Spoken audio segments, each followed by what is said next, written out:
going on, Jordan? Happy Sunday. Yes, sir. Recording Feel so much time. better today. I woke up like 30 minutes later and it changed my life. For the whole half hour? I'm telling you, it was enough time to drink coffee and go to the bathroom. Right. That's not how you phrased it before. Don't Yeah, censor no. yourself. Yeah, so circadian rhythm, a thing, turns out. And new coffee machine, a thing. Now I've got like 10,000 milligrams of caffeine coursing through my veins, so I feel good.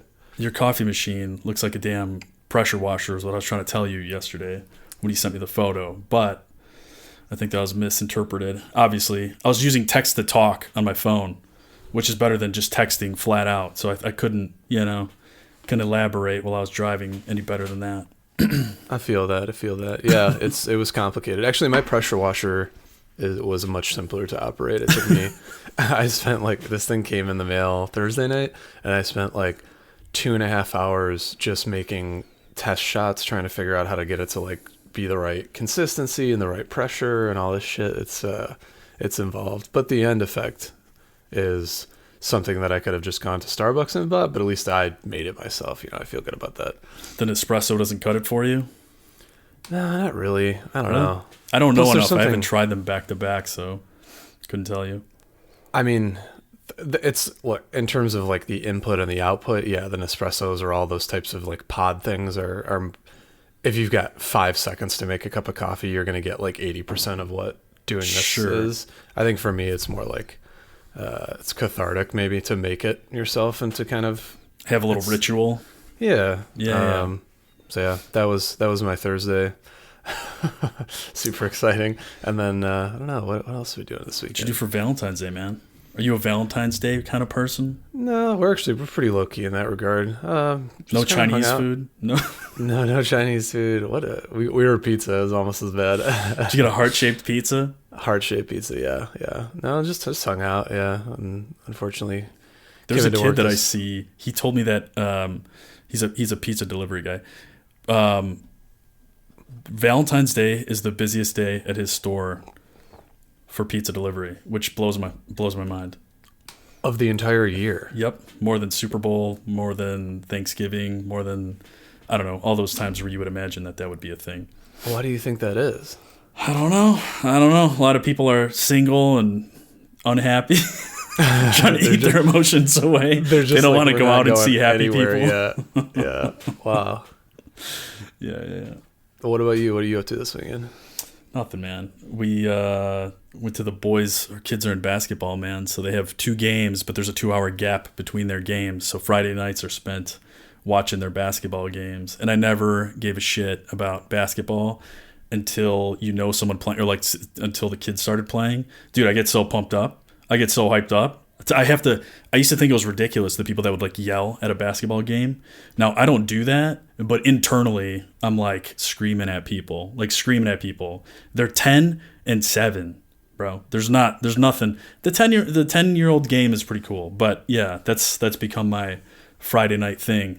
I get decked out to go out to the YMCA so people could see me looking cool while I watch a 10-year-old or 7-year-olds and 10-year-olds play basketball. Nice. That's what you have to look forward to if you have kids. And honestly, it's pretty solid. I remember it. Yeah, when I was playing basketball and shit, the kids and the parents just getting so amped up about it. It was pretty fun. Bro, it's hype because you're watching people you know. You're watching people play instead of whatever this guy's name is. Right, John this guy Smith. that moved from six states over that I don't know personally, and it's he happened to get a contract for the city that I live in, so now I love him. Yeah, right. Yeah, I don't really get into it. Word.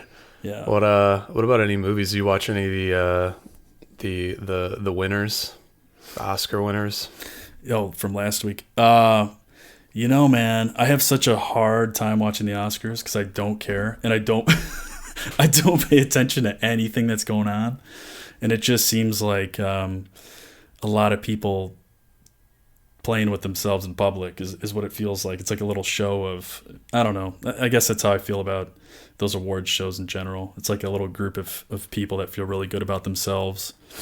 And then they go up there and accept their trophy. And it's, it's like this tiny group of 50 people that do all the same shit. So I don't know. I don't really get into it. And I think it's boring to watch. I'm good with. I don't watch them, to be You clear. could just post it. You could just give me a list. I'll be like, okay, cool. That's good. That's exactly. I guess that's what I was asking though. More like I've never once sat down and watched the whole show. I'll watch like the supercut of, whoever hosted and their jokes or whatever, and then like just tell me who won so I know which movies I should watch that I wasn't considering before. But that though, it's gotten weird.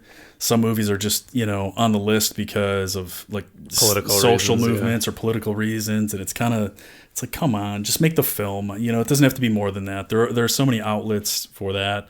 You could listen to podcasts and get your political fix or your whatever social fix, your social justice fix or social issues fix. The news, Twitter. It's like, how many places? It's like, just make the damn movie. I just want to be a movie consumer. I don't need all of that. Word. Yeah. I don't know. I was trying to think of the ones that kind of the greatest hits that I haven't seen, because I've seen Once Upon a Time in Hollywood. I've seen Joker, we talked about. Sure. And then Parasite I have not seen, and that one seems unanimously like the reviews and the ratings on that are pretty stellar. So I think that was my takeaways. I guess all other things aside, I want to watch that. I've heard a lot of people talk about that too and recommend that one. So that's another one that I'm curious about too. But if it gets to my house, I'll watch it, and if I have time on a Sunday morning at 5 a.m., I'll watch it. Otherwise, I don't feel like paying to fall asleep at a movie theater, because that's always how it goes. And I don't care what the movie is. We were talking about Heat last time. If I went to watch Heat at a movie theater, it's lights out for me. I can't stay up. No chance. Word. Just doesn't work for me. Yeah. Yeah. It's, I don't know. I guess we'll see when it goes. That's always the dilemma for me, is like, when am I willing to pay versus like, am I just going to wait like 16 years for it to come out on like one of the free channels? Yeah. Oh, yeah. So I got a topic for us that I guess, since even going into whatever, some of this Oscar stuff, I wanted to talk about outrage culture. And I don't know if that's an actual term, but I feel like it's an actual term. Or Joaquin Phoenix, that's who you want to talk about? So, yeah, basically.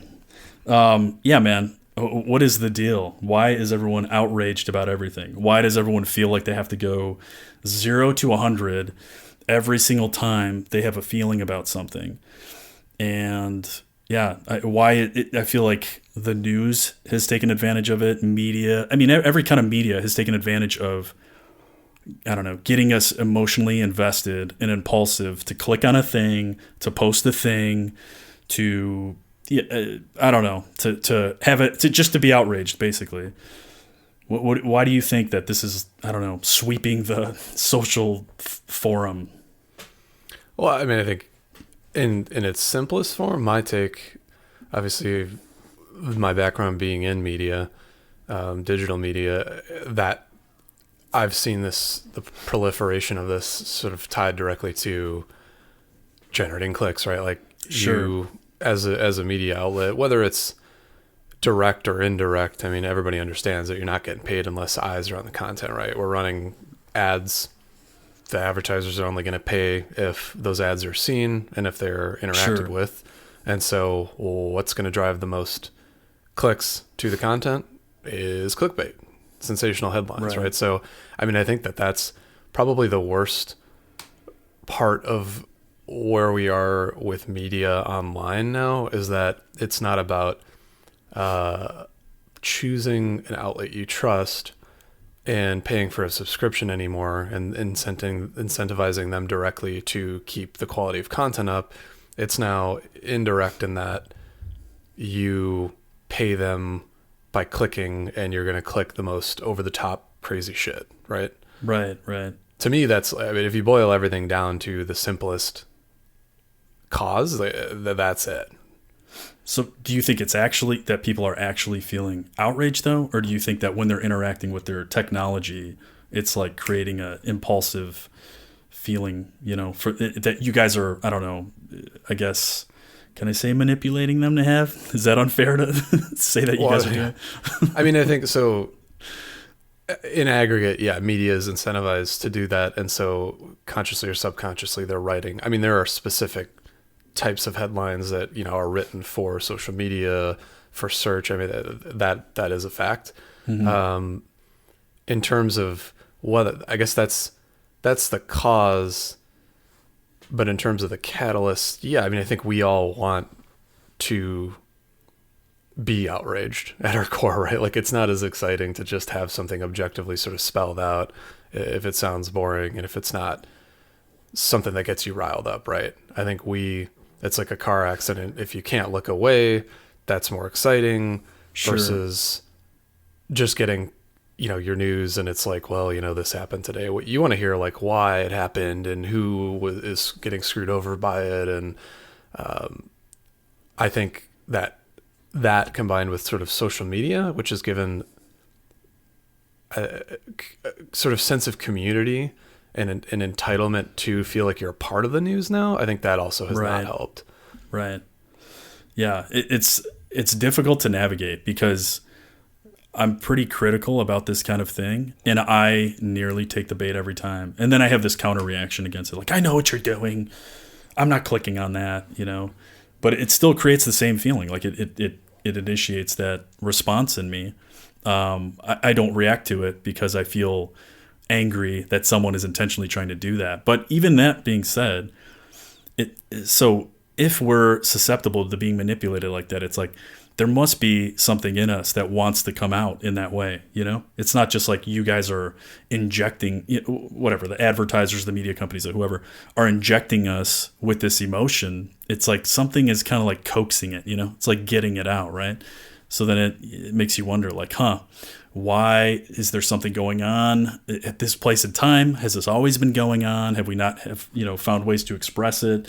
Are our ways of expressing it differently now than they were before, where perhaps we didn't feel the need to be as, outraged, let's say, and take arms on our keyboards and fight people with it? Or are we just changing in general, I don't think, I think it's human nature. Like I said, I think given two paths, that's why we watch movies and play games and listen to, music, that like we all want this lifestyle and this picture of things that are more exciting than what we normally have, right? So if you have even a simple piece of news, let's say, a company announces earnings and they provide their quarterly report or something, you're going to grab the most sort of eye-catching things and be like, they're doing this and this and this, and it's either horrible or great. Like, they're not gonna talk about the mundane, right? So I think it's also a part of function that's built into covering news, where it's like, just tell me the important things, because that's really all that matters. Who cares if there's a thousand minor details that don't impact sort of the core of the story? But in doing that, and also with the way that media is incentivized to monetize content to stay alive, I'm not saying it's a malicious thing, but like, if they don't do this with the way that the model's constructed today, they don't exist. And that's an unfortunate way that, the internet has been structured, rather than, through micropayments based on what you're viewing directly. Instead, it's about, like, you have to drive clicks. That's, I think, yeah, I don't know how you solve for that, but unfortunately, I think that's where we're at with it. I think the bigger problem, as it relates to, outrage culture, which is just separate, we're talking more about like clickbait and sure, the media sort of coaxing out of people. Right. But we're since the 2016 election, that has been, I think we're getting a little bit better. We're making steps forward. I think if you took Facebook, the world, but okay. I think if you eliminated Facebook from the mix, we would be in a much better position, right? Like, if you just took them out and their shitty policies. I'm curious, you feel that Twitter doesn't contribute? I think they contribute, but it feels less algorithmic and it's less pay to play. I mean, I don't use Twitter as much, admittedly, and I don't understand it to the level of detail that, like, we've seen what happened with Facebook, and in terms of them allowing, bad actors to manipulate us to the point of, election, potentially swaying an election, riots and shit in major cities. Like that I saw as a much greater problem. But if you take them out and you think about the changes that we're working toward when it comes to social media and digital media in general, I do feel like some positive steps have been made since 2016 to try to hedge this issue. But what hasn't changed and what is getting worse, I think, is the outrage culture itself, which is that this feeling of everything is bad. Anything that I don't agree with, you shouldn't agree with. And now I have, a means of sort of communicating that to everybody else, right? It's sure. Like on one side of everybody's mouth, we're speaking about free speech. On the other side, we're saying, but if you don't have the opinion that I have, right, fuck you. Right. And how dare you? Which is, they're at odds. Sure. Do you feel like there have been any benefits that have come out of it? Out of what? Out of using some of these tactics to elicit people's like inner emotional responses, or like social, what do you want to call this? Like eliciting some kind of social responses from people. Like, have there been anything positives that come? Oh, sure. Obviously, people get emotional over it, but have there been movements or anything that come out of it? Yeah, I mean, it's not to, it's as with anything else that we talk about or that happens in the world. I don't think anything is polarized like that. Sure. But I think when it comes to this, I'm trying to think of like examples where, racial issues, social issues, where obviously, people are outraged about an outcome, and it's like, yeah, like we should be. There is an inequality here. People who are not, who are mistreating others because of their race or sexual orientation or whatever, like, yeah, like that shouldn't be tolerated. And those people, I mean, shaming them online seems like a way to elicit a really negative response, either directly from them or from people who, come across that is the problem that I have with that kind of stuff more than anything. It's not like, let's have a civil conversation. It's like, let's meet up and beat the shit out of each other type of thing. And that is not usually no one's interested in solving anything. They're interested in, It's like, let's put this person on the spot, and then let's all like, find their, like, dox them and find their house and make it so that they, like, I mean, some people are driven to the point of like committing suicide over some of this stuff, over relatively minor issue. Not that racial and sexual orientation stuff is minor, but I'm saying that has happened where internet trolls track these people down and their lives are ruined, so they just kill themselves. And it's like, that's kind of where we're at now. And so, sure, there are issues that I think this has been a positive thing for, but collectively, the sense that your opinion matters, that you have this sort of channel to put it out there, that anybody that disagrees with you should be shamed, that, anything that happens to you in public, you should instantly pull your phone out and start videotaping this person. I mean, this kind of shit is just driving me mad. And it's never even occurred to me to do that, like, have the conversation, tell, if you, whatever it is, if there's like something road rage or somebody, like is being insane to you in public, to pull a phone out, to film it, to then put it online in an attempt to ruin that person's life. Sure. I don't get that. There have been some instances of that have surfaced on the news, like specifically what you're talking about, where people are using their phones to record an incident where they feel like there's an injustice happening. I think for some of them, there have been some, there's some validity to why they would do that. I don't have like notes on this or something, but I know that there were some police incidents where people felt like, police were acting unjustly, so they wanted to record that as a way to protect themselves against what they felt was being overpowered by police. But I feel like that's a different thing. That happens more, that's few and far between than how else that sort of thing is used. The thing about it that really, I guess, that I have that I'm outraged by, the thing about it that I have a hard time with is, as you're suggesting, right? People get outraged and they take to ruining something, right? Mm-hmm. But there's a part of it that it happens, to me, this feels passive aggressive. It happens passive aggressively in the way of it makes itself on the internet, it becomes a conversation on the internet. And there's no room there to settle a disagreement. And because and I'm so dumb with technology, so I apologize, but I assume that there are certain topics that some of these social media things recognize, and then I don't know, if they would have certain keywords, they would distribute them in a different order or whatever, then and these things would generate more clicks. So in some way, it's like something happens to me in the world, I get upset about it, I go online, I have this huge reaction to it, and now because it has certain, hot words or whatever, I don't know what those things are called, hot keywords, whatever, then suddenly everyone is joining into that part of the conversation with an uninformed opinion and with a very little context. And in that way, I feel like that part of us it's not, we're not moving forward. Right.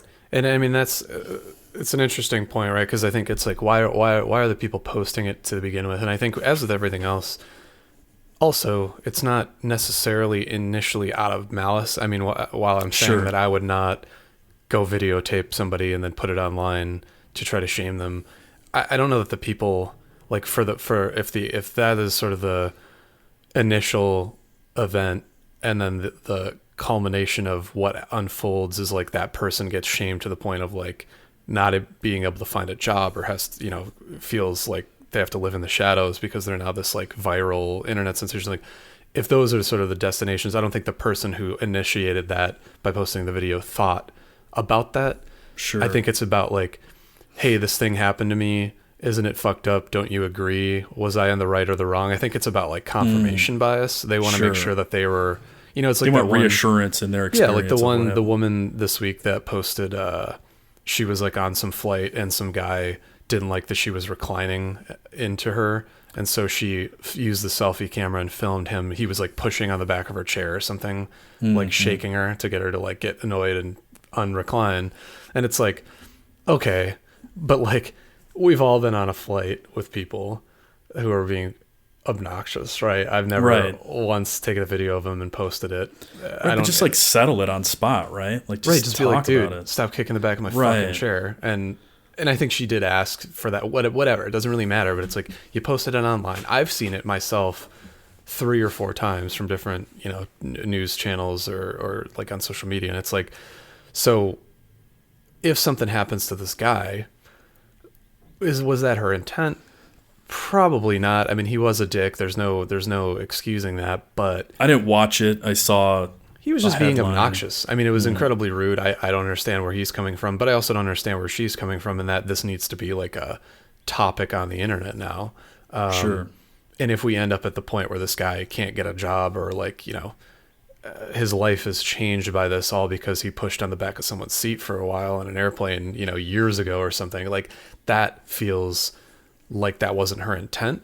But yet here we are. I mean, it's like without consequence. And that's sort of another problem with the internet. It's like, it's not regulated by really any sort of central governing body, like, the FCC, where you'd have all of this would be regulated when it comes to political advertising. Like, it's not just everybody has access to it. And I'm not saying that should necessarily be the case, but some sort of regulation feels like when it comes to advertising in particular, that's able to like change the outcome of, elections or sway society. Like, those things feel, it seems like we're in this Wild West period right now. Sure.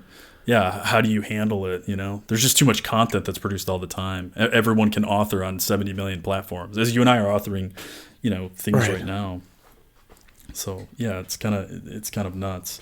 No, I worry. I'm always worried about the future, man. I worry that handling it this way and feeling outraged, it's such a quick reaction that someone has, or at least it seems, right? Because in the world, today, I was at the gym. There's time intervals that you sign out for on the equipment, like a Stairmaster. I was using a Stairmaster. The time intervals are 15-minute segments. There was someone signed on at 8:30. I had signed on at 8:16. I wasn't off of the treadmill exactly at 8:30 the Stairmaster, because I didn't see someone around. So I was like, okay, I'll wait till they come around and I'll get off. The person seemed so furious with me, like so just in the gut upset with me. And then they didn't want to talk with me about it. They were just like, I had it for 8:30, and I was like, oh, okay, I'm getting off now. I didn't see anyone around. I thought I would just do a cool down. It's okay. It's okay. They walked off, and they were so upset by it. And I can understand being disappointed that the treadmill wasn't ready. It's not my treadmill or my Stairmaster. I don't think that someone should allow me the privilege of using it. Whatever. I signed out for the thing. I went over on time. Should I have just gotten off? Maybe. Probably. However, I felt like the reaction was so disproportionate to the offense that she could have just been like, oh yeah, hey, I had it signed off for 8:30, and I'll be like, hey, I'm off, and she could have been disappointed that she didn't get on at exactly 8:30 as, the agreement that we have as people that go to the gym. But she seemed genuinely disturbed. And I just feel like we're all so soft now, man. It's not just like for political issues. Yeah, but I guess, in that case, it's like it didn't escalate, right? And she had, like, that's the interesting thing about conflicts like that, because I think that kind of stuff happens. And I actually have a story where I was sort of on the other side of it, where maybe I got a little bit more upset than I should have, it's like she didn't film you, she didn't shame you. Sure. It ended. She had a different perspective. You don't know what she was going through this morning. Of course. And she was sitting from afar, like, when's this guy going to get off the machine? Like, what the hell, I signed it out. I could see that kind of like, getting you a little riled up. A similar thing happened to me yesterday, only I was on the other side where, I wanted to wash my car. Like, I've been thinking about doing this for like 2 weeks now. It's nice out. And so I like pop open the garage, and you've never been to our house, but on the front of the house is on like our street. That's where our address is. But we have a fire lane on the back of the house, and that's where the garage is. So we're like sort of straddling 2 streets. And we have these new neighbors that we sort of face out of our garage, and you can't park in that lane. I mean, it's a single lane wide. It's a fire lane. There's clearly signs everywhere. If you want to like ramp up on your little driveway for a little bit to unload some stuff, like, nobody's going to freak out over that. But this guy's got like 2 or 3 cars in the street, and they're like clearly planning, an event. There's like chairs set up in the garage and stuff. And so, these are brand new neighbors, never talked to them before. And sort of the first thing that they're doing before like introducing themselves to anybody, or at least to me, is they've got cars not only on their side of the road, this 1 lane road, but also like in front of our, kind of partially like right up against our garage, and blocking my access to like my trash cans and stuff. So it's like, to get to my hose, to get a car out, etc., this is blocking it. And so I'm like, I have the garage open, I'm doing stuff, and for a while I'm like, nobody looks over, nobody cares, nobody notices, nobody offers to move the car. And so finally I'm like, hey, can you move the car? My wife's backing out here. It's like, he's like, oh, we're not blocking you. And I'm like, you kind of are. Like, you can't back straight out. Like, we have to, turn the car once we clear the edge of the garage, and it's not a wide street. He's like, oh yeah, like, I'm leaving in 5 minutes. I'm like, well, my wife's leaving now, and it's just like, he's like, yeah, I'll move it in like 5 minutes. I'm like, whatever, dude, like, just move it now, and I'm starting to get pissed. And it's like, in the grand scheme of things, I was trying to don't feel like your situation's the same. I feel like your situation, you asked the person directly. Finish. Oh, sorry. Sorry. So you went and shot out his tires? Okay, good. Right. And then, like, he did, like, sort of move the car then, and I thought we were fine. And it's like, and I was like, I found myself, where you're just sort of like, you're pissed with an interaction, and like, it's over with, but you're still kind of thinking about it. Ruminating. Yeah. And so I'm like, well, whatever, it's like, unfortunate that this is the first thing you guys are going to do right off the bat, is block like people's driveways and not bother parking on your side of the street, which would have made a hell of a lot more sense. So I'm like, I'm not going to get pissed. And I was going to wash the car, but it would like sort of miss the entire alley with power wash spray if I did that. And it's like, you guys are having an event later, clearly. I'll take the high road and not do that today. Well, like a half an hour later, there are more cars now, and now they're directly in front of my garage, to the point where like probably one, if not like either car, would not be able to go in or out. And so then I'm like ripping the garage door open, and I'm like washing my car. It's like a fucking rainforest in the alley now, because I'm like, eat a dick. Like,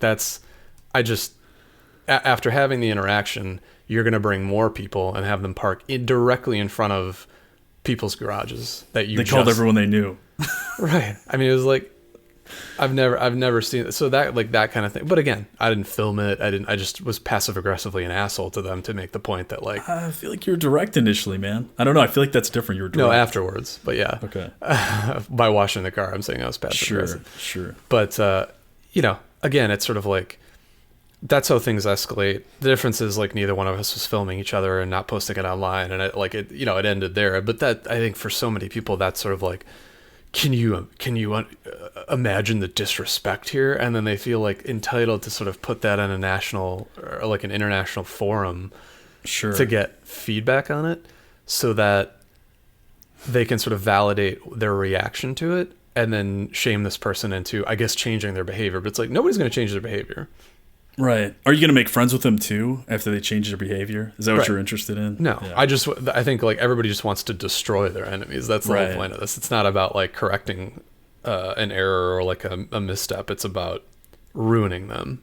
Sure. But I don't think they think about the destination of ruining them. I think they just are like, I'm right, you're wrong, therefore fuck you. It's not about, like, I hope you get driven to the point of, like, you know, never being able to leave your house again. Their mouth starts watering and they can't stop themselves from reacting. They gotta beat the dead horse. What about people that group up and do this? Like some of these things that you've been talking about, where people online will get together about an issue that they're disappointed about or upset about, or maybe someone's posted a video about, and they get a group of people and they, what is it called? You said it earlier, doxing. That's like when you find someone's information or something like that and release it publicly. Right. Yeah. It's like very disproportionate. What are you looking for here, you know?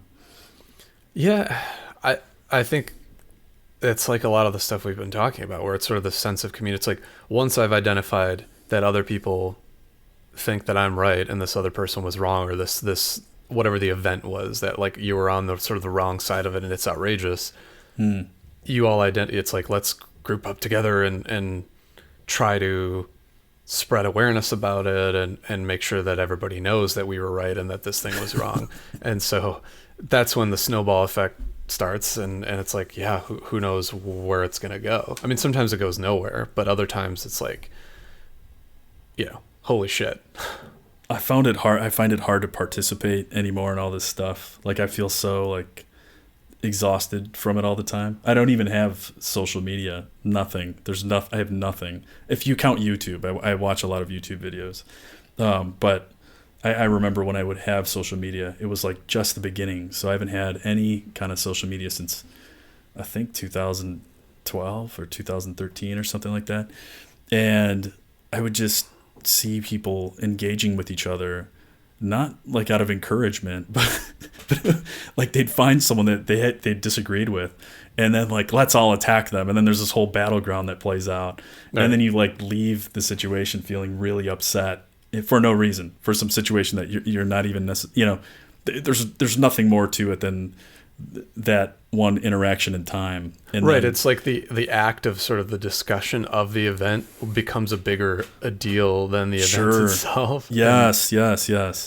There's more energy expenditure in the discussion than the offense, right? Well, and it's funny though sometimes, because, like, you know, sometimes because I'm conscious of it, I'll like enter a discussion. It's like I come in, you know, you see an article, let's say, and then you click into the comments. And, like, before I'm even into it, I'm like, I have this opinion, right? And then I go into it and I start reading the comments, and it's like, oh, these people are, let's say they're totally with me. It's very, like, polarized, and I'm on the side of the majority in that case. I feel like more apt to sort of engage, right? In that case. If you come in and then there's a bunch of people that are just, like, bashing your viewpoint, you're like, maybe I'm just going to sit this one out because I'm going to get destroyed by it. So I think there's this polarization effect that also happens where only like-minded people, like, once the snowball has started, you're either going to sit it out if you're outnumbered, or you're going to, like, just gang up and beat the shit out of any of the, like, people who are on the wrong side of it. You know what I mean? And so I think that also doesn't help, because it's not representative of reality, which is that there is nuance, that there's an A and a B, and there's, you know, something in the middle. That's the worst example. Yeah, there's nothing in the middle, dude. It's either A or B. There's 1 and 2, and then there's 1.5. Die. Yeah. No, man, I feel like, I don't, we've all lost our ability to have, or our interest in having discussion. Like, we got off so much on being upset with people and just like our mouth watering over, just Right. yelling at someone, that we can't even be productive in discussions, man. I feel like it hurts. It hurts my heart that like no one wants to connect further by discussion, There's this idea in, I don't know, what would it be called? It's like race theory or like racial contact theory. Basically, to bring together parties, in this research, it was specifically using race, but to bring together racial groups that, are at odds or whatever, are unfriendly with each other, you have to give them contact, and then you have to have them a goal that they need to work towards, like some sort of conflict that they work towards. And this was shown is the best way to get two parties that aren't agreeing, but this was, again, specific to race, to become friends with each other. Well, I don't know if they'll become friends, but they'll become cooperative with each other, right? And it'll have a long-standing effect of cooperation. And like the way we're handling it is like literally the exact opposite of this. It's like, oh, fuck you. No, fuck you. Right. And then just, I'll get everyone to say the same thing, and I'll get everyone else over here to say the same thing, and we're never going to have contact with each other because this happened on the internet, and I never have to see you talking to your kids or like never see any part of you that's human. I could just continue to think you're, a piece of shit while you think I'm a piece of shit because we just took to arms on the internet and got outraged. And then I'm going to go tell someone else later on about how terrible of an interaction I had with someone that I never met before because the internet happened.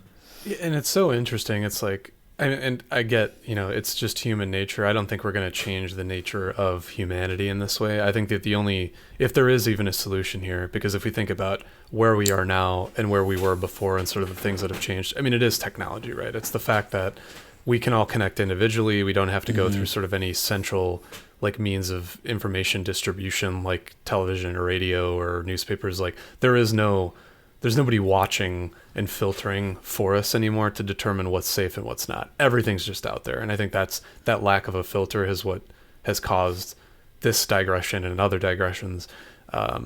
So the filter, I think, is part of, not that I'm like advocating for some sort of crazy censorship or anything, but I do think that in some cases it's like with children, right? Like you wouldn't necessarily just tell your kids everything that's going on all the time because they can't handle it, Right. And I think that like humanity is like that in some ways. And that sounds like I'm trying to push some sort of crazy, like insane, like governmental entity that manages this stuff. And I'm not. I'm just saying, I think when it was the case that news organizations could make collective decisions for us in terms of what was newsworthy, and they weren't incentivized by driving the clicks. I think that was better for us as a whole. I think somebody whose job is to distribute that, to make the call that like, hey, releasing these government documents that are going to like, expose the positions of,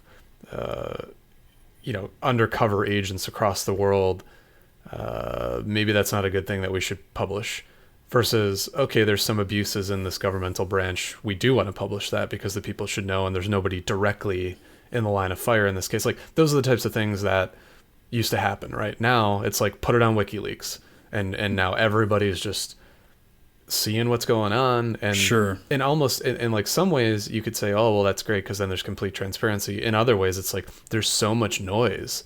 Right. It's impossible to find the signal anymore. There's just so much shit going on that it's like, pick the thing that you want to be outraged about, and there's a million things to be outraged about in that category. I don't think that's helping us. I think so. I think there's a part of us. I kind of want to talk on this from a developmental perspective. Developmentally, I feel like we have to find that we can tolerate controversy and we can tolerate disagreement. It's part of us developing. It's part of us navigating, negotiating through life. When you're growing up, you're faced with so many controversies. For myself, I'm short. People think I'm Mexican when I'm not. I'm Eastern European. I don't know how that happened. So I have to figure out how to talk with them. I have to figure out how to avoid them if I need to. I have to figure out how to be friendly with them. I have to figure out how to I don't know, name any kind of controversy that you have. I have to figure out how to accept a loss when I play a sport. I have to accept that I'm not the smartest, the funniest, the whatever. So I feel like some piece of this, the way that we're reacting to things based on whether the media is taking advantage of it or whether the technology is creating the polarization, whatever the reason for it is, I feel like we're not able to develop to our full potential of being adaptive in a way that maybe we had been, 20 years ago, 30 years ago. It seems like we just don't want to feel any sort of discomfort in any sort of adverse opinion. And instead of adapting to it or it's finding some sort of balance or flow or whatever, we just try to duke it out or like try to get out of the situation. And I just think it's, for me at least, it felt really important to be able to sit in the shit and listen to the shit and learn how to cooperate with the shit or learn how to make a friend out of the shit instead of just like, avoiding having outrage on the internet. And there's this other piece too. It's like we have to be able to test our limits too. Because of this, I feel like we've all become so maybe self-conscious or insecure about having a discussion. I remember in our last episode, you were worried about offending a group, right? I don't remember specifically what it was, but it stands out to me that you were worried about offending somebody. And there's some necessity for us to offend people so that we know that they were offended and that we learn like, oh, hey, I don't want to offend them. Right. But if we don't even have the ability to make that kind of mistake because someone gets so outraged that we have to cancel them, it's like, are we moving forward, man? Like, what is going on here? Yeah, no, I mean, and I know we're going to talk about, we have a couple of the topics about that exact thing, but like, if you notice now that when you are with a group of old friends that you've known, your entire adult life, how when you can finally sort of speak freely with them, it's like you've been holding in like piss for like the entire day and you can finally just let it out and you feel so good. And it's not that you're even saying anything that's like controversial or like insane. It's just but you're worried that you will. All day you're at work, you're around people, you're in public, you're with, and maybe not all of those people are going to be upset by it, but if there's just one, all it takes is just one to throw a camera in your face and post it online. If you say something that is taken completely out of context, right, potentially, and again, we're using these as examples. I'm not saying that some of the stuff that's exposed through these means are not truly heinous acts, but what I'm saying is like, I feel as somebody who's just walking around saying normal stuff the vast majority of the time that I'm applying this filter, that when I'm finally around, like you and I having a conversation or like old friends where it's just like you take that down and it's like you put on sweatpants and like a loose shirt, you're just finally like, like I could have been this comfortable the whole time. And this is how people, I feel like, used to be comfortable because they weren't, there wasn't the specter of having their lives destroyed if someone took a soundbite from them, I feel like they got along better. I really have the impression that they got along better. People were just getting along better. It's like, I'm not saying that there weren't disagreements. They just weren't, it seems like now there's a disagreement leads to a lifetime standoff / let me try to avenge this thing to your like career death, essentially, or your reputation death. Right, like people being fired over, like there was another thing I saw, I think yesterday, I don't know which fast food chain it was or something, but it was like some kids screwing around in the back and one of them took like a bath in the big ass like dish sink, at a fast food chain, and he got fired because of it. And it's just like, dude, I mean, all of that, like imagine in the like early 2000s or 90s or whatever, like whenever you had like your first crappy job, we did all sorts of stupid shit in the back because there was nothing else to do, and I think everybody would. Well, I worked for my parents, so that right. So it's like, I get double trouble, dude. Yeah, but I mean, imagine losing your job over it because someone took a picture of it and posted it online. It's like, oh my god. I mean, if I think about the things that we did as kids, I actually lost the job from posting something online, but I'll get into that. You posted it yourself, though. I did. Yes, this was me. You This was shamed me being so proud of myself in the beginnings of internet forums. This was like the year 2000, I believe. And I was posting a racing story on the internet. And it was just really problematic because I got so specific and it was so ignorant that I might as well just put my social security number on there. But so proud of myself for racing someone at work. And I'm like bragging about it, and I'm talking about the other person that I participated with. I get to work the next day, and I hear people talking about stuff, and I'm like, dude, I'll just deny it, bro. I'm just gonna say whatever. I get there, they print out this little sheet of paper and give it to me, and I was like, yep, that's me. They're like, okay, you gotta go. But that, again, that's different. Like, that's me being stupid, me creating an issue myself versus let me try to get someone else fired. Well, unfortunately, I did get the other guy fired too. Oh shit! His name's Tim. I don't know his last name. My bad, Tim. But it was you were driving the customer's car, brah. I was driving my own car. Oh, you weren't even in. You were in your car. I was in my own car after I signed out of work. Oh, whatever. See, it's still stupid, dude. It's still stupid, but you're still someone should have still punched me in the face for being an idiot. And but anyhow, that's me screwing up myself versus like someone coming after me because I said something offensive, you know? Yeah. But I mean, I can think of a million things in high school, and the internet was definitely around, then, but it wasn't like now where you had a phone that could just shoot video and upload it straight. I mean, you'd have to like video something, convert it, like up. I mean, it would be very intentional to host a video back in 2004 or whatever. There were a million things that we would do that were just like, even if I were to tell you now, it's like, okay, that's probably a little bit over the top. Like stupid shit with cars, like running over like people's like mailboxes and stuff. I had this. I never did that, but I had this friend that would. I sort of got. But this friend had this like ratty pickup truck, and that was like his pastime, was just like drifting it through neighborhoods and smacking people's mailboxes with the back of the truck, and it's like. Or people would do that and like hit them with baseball bats and stuff. And it's like, that's a serious enough thing because it's like a federal crime, I guess, to destroy a mailbox. But, you videotape that now, somebody's license plate number's in it, and then that kid goes to jail, I guess. It's just like, I don't know that the punishment fits the crime in that case. I'm glad that we grew up in a time where that wasn't just constantly being filmed by people. I get anxious for our kids, bro. I get so anxious for our kids because... me, stupid guy, posting something online and then seeing how far this has all come now. Yeah, right. I do get so worried. Like, they don't have the same ability to develop and test the boundaries in a way where the consequence isn't life-ruining. Like, there was definitely consequences to a lot of the stupid things I did, but they didn't ruin my life.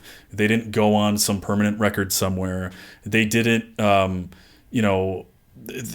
huge corporation wasn't looking at my stupid offense and decided like, oh, well, we can't do that. We can't hire you because of that, because then our statistics will look like this, and then we'll look like a company that supports running over mailboxes. So I'm sorry. Right. You know what I mean? Like, it's like your social credit score, which, I mean, mark my words, that is not far away. Like the fact that now that you'd have to like, if let's say I was applying for a job, you'd have to find my Twitter account, find my Facebook account, find my Instagram. You'd have to like scour it looking for something that's like sort of incriminating. And then maybe you look 10 years ago and you're like, oh, he tweeted this thing about, in that case, it's like, oh, if you really put in the time, maybe you can find something. And like, we see that with politicians all the time where they're like, in 2003, he did this, it's like, if you dig hard enough, you'll find stuff, but it will not be long, or there probably already are services that are scraping all of that, storing it. So you can't go back and just delete it now. It's a part of a record somewhere. It's cached, or like deriving some sort of like overall score based on, an algorithm that determines like things from keywords that you've talked about in the past. This person's very active about these subjects, and this subject is a hot topic for us. So we're not going to allow, we're not going to let you work for us. That will happen. Sure. And it's a shame, and I think I feel for kids now where it's like, imagine when you're in middle school and you like ask some girl out or whatever, you shot your shot and didn't pan out, and it's like maybe the kids that witnessed it would sort of be like, oh, you idiot, and then maybe you'd sort of be shamed for a little while, but then it ended. Now Right. It's Next week you were good to go. And it's Right. probably even worse than when you're at actual school, because everybody's too passive aggressive to like actually interact, face to face and be like, you dipshit, like you had no chance with her. Right. Right. But you go home and everybody's behind their smartphone, and then everybody's just like bashing on these kids, and that's why like teenage suicide rates are up, right? I mean, it's relentless, and to me that doesn't feel like a step forward. And I think most would agree. So I'm going to say something that's controversial that might cause outrage. Okay. I feel like there's a demographic. I'm pre-outraged, just like by the thought that this could be outrageous. Maybe that's the issue. Everybody shows up pre-outraged, so right. It's always like pending. Just give me one more sign. Lay it on me. I feel like there's an idea that I used to feel connected to that I feel like has now kind of, I don't know, fallen off the tracks. What do you want to call it? Like run off of the tracks? I used to feel like my thought processes were very liberal. See where I'm going with this? And now I just feel like I had liberal ideas. Okay. And now I feel like liberal ideas are not, they're not what they are. What is the definition of a liberal? It's like open to new ideas or open to new behaviors or something like that, like open-mindedness. I don't know what the exact definition is. Open-mindedness to me feels like you can disagree and we can talk it out and we're still cool. But I feel like people that use this word, that identify with this word, they instead use this word and identify this word in a very rigid, dare I say, conservative kind of way that they then get outraged about everything, man, because everything doesn't fit their rigid structure. And they call themselves by a name that's paradoxical. Yeah, I'm not outraged by that statement at all because I think you're spot on, right? And I mean, both sides are for sure. I think it is. I think you're identifying with it because you happen to identify as liberal before, but like it's a conservative behavior to sort of like stifle free speech. But I think, but on the flip side, I think that is also happening on the other end of the spectrum as well. So I think it's this effect that's kind of across the board where your opinion is sort of at odds with your behavior and the way that like we conduct ourselves, particularly online, right? And I noticed it. So being from the Midwest, which is kind of a mishmash. Like I guess, I don't know. How would you see Michigan? I say like the big cities in Michigan are very I feel like liberal, everyone, but then the rural areas are conservative, as with like the rest of the country. It doesn't feel to me though like anyone is, in my opinion, really hardwired to it. No, but that's what I'm saying. So I think because like the Midwest physically and sort of politically and whatever socially, it just kind of exists somewhere in the middle. I never felt like I was like some hick without, with like, I grew up in the farmland and like I can't identify with like liberal causes, or I was like, some big city boy who has never been exposed to like the things that the conservatives are talking about. I felt like just kind of in the middle, which I think is a healthy thing to feel. And then, moving to New York City, moving to California, where they're very, very polarized, very, very liberal, conservative politically. I see it now, and it's like everybody just ends up. It's like I think we've all over the years just sort of spread, and it's like someone spun the bottle, and like all of the shit went to like like either end hard, and then there's this huge vacuum in the middle. And if you ever venture toward the middle, someone's like, "No, go back." And it's like, well, I mean, in this case, like, I think I'm fiscally conservative. No, you go back. If you're a fucking liberal, you shut the fuck up and you express outrage when I tell you to. Like, that's how I feel like I've gotten. Right. It's insane, right? Because it's an ideology now. It's not a way of, considering issues or, it's not a behavior. It's like a thing. It's like it's its own identity. It's its own fucking, I don't even know what you'd call it. It's just an ideology now that's problematic. So I think that on both sides politically, really, it's like everyone has become so rigid. It's not even about politics. It's just our behaviors, the way that we interact, the way that we solve issues has become so rigid that the middle doesn't exist because people aren't open-minded. I feel like if you call yourself a liberal, let's hope, hopefully, like if this person identifies, I'm hoping that I can talk open-minded with them. Oh, nope. They just used that banner. They tricked me. Well, and it's wolf in sheep's clothing. I mean, and now we're sort of stumbling into this pattern that's emerging, right? Like we've talked about politics, we've talked about outrage, we've talked about identity, and in each one of these things, I mean, I think that's why it's sort of this perfect storm that technology and the internet has brought, and the shifting political sphere, which is, yeah, I mean, in terms of politically, it's like if you don't identify with one or the other, like there's no third party, right? It's just right. The money's behind the A or the B, to use my previous example, and there, in this case, there literally is no in between, and so right.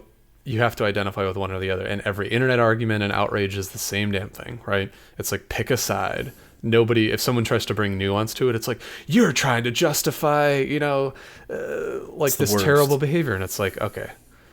So, I guess to try to wrap it up, then how do you solve this? I mean, I've kind of talked about where I think that some level, if we're talking specifically, if we're identifying sort of the internet and social media and as the channel for outrage, I do think that with what we've seen with what's happened in these elections, the spread of misinformation and fake news, and this proliferation of outrage as sort of like this new content type and this means of like shaming people, right, wrong, or otherwise, I do feel like we have a bit too much power with absolutely no filter, which is then taken the filter and shifted it to our normal daily lives, and that we have to watch what we say for fear of repercussion. Sure. What is the solution to that? I don't know.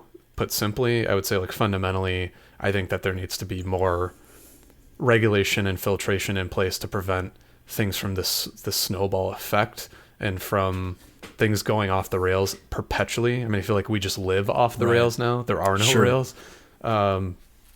I don't. The nuance of how to solve for that is complex, but I think that some form of regulation is needed. Maybe, your idea of everyone having a social credit score, maybe everything will be so in the open that we'll all just get so tired of all the information that we'll stop giving a shit about the information. That's another reality. Yeah, that's certainly a possibility, right? Fuck it. I don't care. I don't want to know. It's fine. I have dirt. You have dirt. We can't really hide behind this anymore because, right now it's like there's little safe havens where you can go and like yell at people. And maybe if it's all in the open, maybe that's like the ultimate consequence, just like in the real world, of why you wouldn't get teased, like 2 weeks in a row over a rejection. There'd be a couple days, and, if it was a big dude, you'd be like, I'll just give him a light poke, I'll give him a light poke because there could be a consequence. So who knows? Maybe this does become the great equalizer. But I feel like internally, all of us have to recognize that, like, hey man, the world's not about me. Right. Don't take it so personally. Try to understand where they're coming from.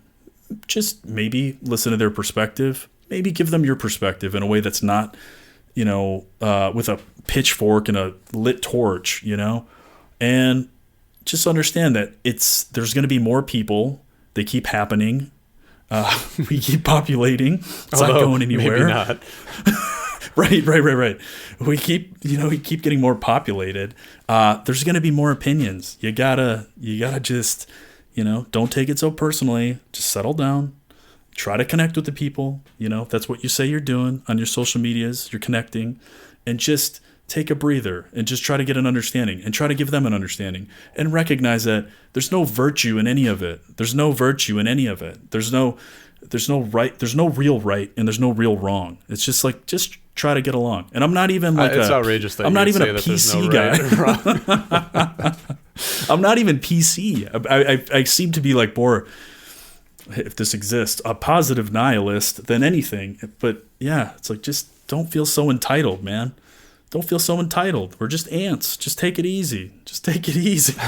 And do your ants mission and try not to ruin everybody's life. Just try to get to know them. Right. We're all just on a big round rock flying through space, trying to not run out of oxygen and resources. And that's pretty much best case scenarios to stretch that out as long as possible. I mean, that's if we boil it all down. All right, man. I feel like that's all the gas I have in my tank and all the oxygen I have in in the room for this discussion. Agreed. Yeah. I mean, I think easier said than done, but I think if we can be conscious of, our choices online and stop taking it to these extreme levels right away as a means of, correcting behavior, I think that's the better long-term play for us. Whether or not that'll happen through decision or not, I'm going to say that probably not. So we'll either become so desensitized to it that it will end up back in our Stone Agey ways, or these companies or the government or somebody steps in and says like, okay, we're gonna do what you can't do because you can't be trusted. But we know that they're not very good at that. Well.